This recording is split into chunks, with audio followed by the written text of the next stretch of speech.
Amplified Bible, Classic Edition, AMPC, Matthew 27, reading notes.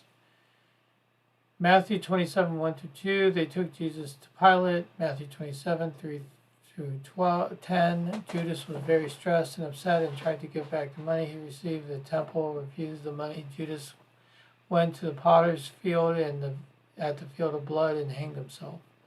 This was spoken by the prophet Jeremiah in the Old Testament.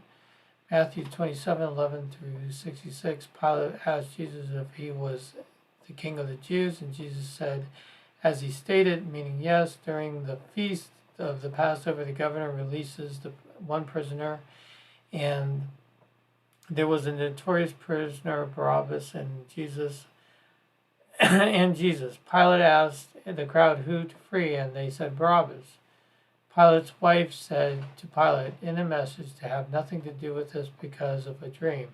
Pilate asked the crowd, what should we do with Jesus? And they said, crucify him. And they didn't stop saying this till Pilate was concerned of a riot. Pilate said he isn't going to have Jesus' blood on his hands and handed him over to them. Jesus was beaten and whipped. They dressed him and put a crown of thorns on his head and had him carry the cross he was to be crucified on. They gave him a drink of wine and gall, and Jesus refused to drink. They had two robbers that were being crucified on the left and the right of Jesus. The chief priests and the scribes were telling Jesus to come down from the cross, since he is the king of the Jews. On the 6th hour the darkness fell on Jesus, cried to God, why have you forsaken me? And Jesus gave up the spirit. The curtain of the sanctuary tore in two. The earth shook. Saints in the cemetery were coming back to life.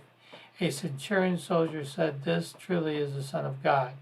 Rich man Joseph asked to bury Jesus in his tomb, and the Pilate agreed. The chief priests were worried Jesus' body would be taken by the disciples, and Pilate put guards to make sure that no one disturbed the tomb.